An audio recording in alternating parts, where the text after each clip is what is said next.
Assalamualaikum warahmatullahi wabarakatuh. Bagaimana keadaan kalian semua? Semoga dalam keadaan sehat walafiat serta mendapatkan perlindungan oleh Allah Subhanahu wa taala. Baiklah, pelajaran kita hari ini fikih masih tentang seputar makanan yang haram dimakan. Yang mana kita melanjutkan pelajaran kemarin yang mana hewan yang haram dimakan ini lumayan cukup banyak jenisnya. Sebelum kita masuk ke pelajaran, marilah kita berdoa bersama-sama.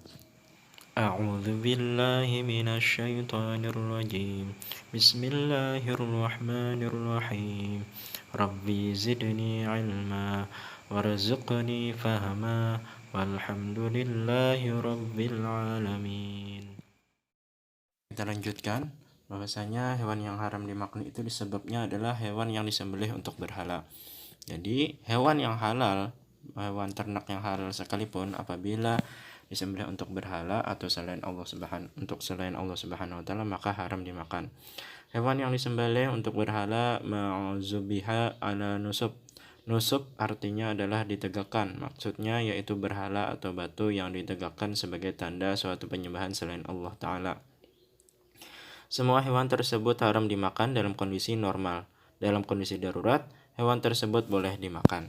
Misalkan nih kita berada di suatu suku yang mana suatu suku tersebut menyembelih kerbau untuk berhala, tetapi kita waktu itu kita sedang kelaparan, sangat kelaparan. Nah, mau tidak mau kita memakan daging kerbau tersebut, tapi hanya sekedar menghilangkan lapar.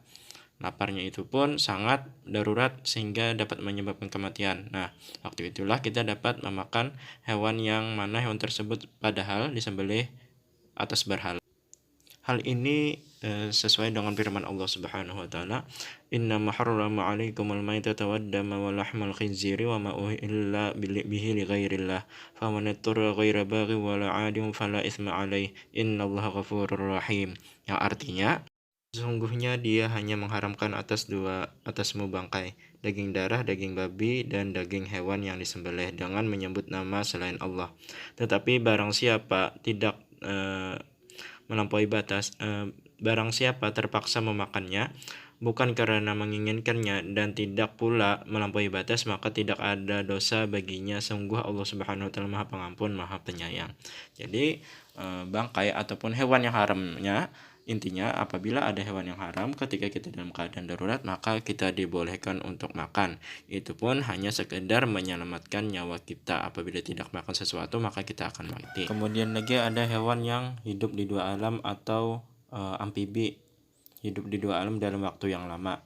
Nah, hewan yang bisa hidup di dalam dua alam waktu yang lama di darat dan di air seperti buaya, katak, penyu, dan yuyu, semacam kepiting dan semacamnya, itu adalah hewan yang haram dimakan. Intinya hewan tersebut memang bisa hidup di dua alam itu dalam keadaan yang lama, entah itu di darat maupun di air, yang mana seperti katak, kura-kura, biawak, dan lain-lainnya yang hewan amfibi. Terkecuali seperti belut atau bebek. Bebek kan hidup di air, tetapi itulah hewan-hewan yang hidup di dua alam tetapi dia tidak sepenuhnya hidup di dua alam tersebut. Seperti tadi bebek sekedar mencari makan di air, dan hewan belut seperti dia ketika di darat terlalu lama dia akan mati. Kemudian lagi ada hewan yang bertaring kuat dan hewan yang berkuku tajam. Nah, ini biasanya kesimpulannya adalah hewan-hewan yang buas, yang mana apabila hewan yang bertaring kuat dan berkuku tajam, maka hewan ini haram dimakan, terkecuali hewan yang ada di air. Tetapi memang di air seperti hiu kan bertaring kuat, tetapi kan dia hidup di air dan itu di satu alam saja. Berbeda dengan misalkan anjing laut atau gajah laut, itu kan dua alam, itu sudah haram, kemudian dia memiliki taring ditambah haram lagi. Nah, sedangkan ini juga hewan yang bertaring kuat tadi seperti kucing, kemudian anjing, serigala, singa, dan monyet. Kemudian berkuku tajam, biasanya ini rata-rata hewan yang buas. Kemudian lagi ada hewan yang diperintahkan untuk membunuhnya. Islam mengelompokkan beberapa jenis hewan buas dan tidak buas tetapi membahayakan, seperti ular, kalajengking, anjing buas, serigala, burung elang, tikus, dan semacamnya itu haram dimakan. Kenapa? Karena itu membahayakan bagi diri kita dan kita diperintahkan untuk membunuhnya apabila mereka ingin mengganggu kita atau membahayakan diri kita. Kemudian hewan-hewan yang dilarang untuk dibunuh. Hewan yang dilarang dibunuh ini adalah hewan yang haram karena dilarang untuk dibunuh, seperti semut, lebah, burung pelatuk, dan burung suradi. Jadi hewan-hewan yang dilarang dibunuh, entah itu hewan yang tadi disebutkan seperti lebah, semut, dan lain-lainnya, atau hewan-hewan yang memang dilindungi oleh pemerintah, misalkan hewan itu tersebut sangat langka, maka hewan tersebut haram dimakan. Walaupun memang sebenarnya itu adalah hewan yang halal dimakan, tetapi karena hewan tersebut dilindungi dan dilarang dibunuh, maka itu haram dimakan. Kemudian ada hewan yang kotor dan menjijikan. Hewan kotor dan menjijikan hukumnya haram untuk dikonsumsi karena mengandung sesuatu yang membahayakan keselamatan dan kejahatan manusia. Ulama fikih menyebutnya dengan istilah hasyarat, yaitu hewan bumi yang kecil-kecil seperti ular, kecoa, kutu, lalat, dan hewan-hewan lainnya yang berbentuk kecil. Dan hal tersebut kenapa haram? Karena itu adalah hewan yang menjijikan. Nah, mungkin sampai di sini saja pelajaran fikih kita hari ini tentang hewan-hewan yang haram dimakan. Yang mana kesimpulannya adalah hewan-hewan yang haram dimakan itu yang pastinya dulu ketika dia disembelih, walaupun hewan tersebut halal dimakan, tetapi disembelihnya bukan karena Allah, maka haram dimakan. Kemudian karena dalam keadaan bangkai hewan tersebut, yang mana bangkai adalah hewan yang disembelih bukan atas nama Allah Subhanahu wa taala.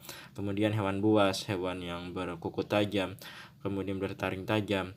Kemudian lagi ada hewan yang mana hewan tersebut amfibi atau hidup dua alam dalam keadaan yang lama, yang mana mereka bisa bernapas di dua alam tersebut, itu haram dimakan juga. Kemudian ada hewan yang menjijikan, itu haram juga dimakan. Banyak lagi hewan-hewan yang haram dimakan lagi, yang mana kita temui. Pastinya juga hewan-hewan yang dilindungi oleh pemerintah atau hewan-hewan yang langka, itu haram dimakan. Kemudian hewan yang haram dimakan itu boleh kita makan dalam keadaan darurat. Itu pun hanya sekadar untuk melindungi nyawa kita. Kemudian lagi yang pastinya seperti anjing dan babi itu sudah jelas diharamkan. Mungkin sampai sini saja dari penjelasan tersebut. Semoga bermanfaat. Dapat tutup. Subhanakallah bihamdika asyhadu an la ilaha illa anta astaghfiruka wa atubu ilaik. Wassalamualaikum warahmatullahi wabarakatuh.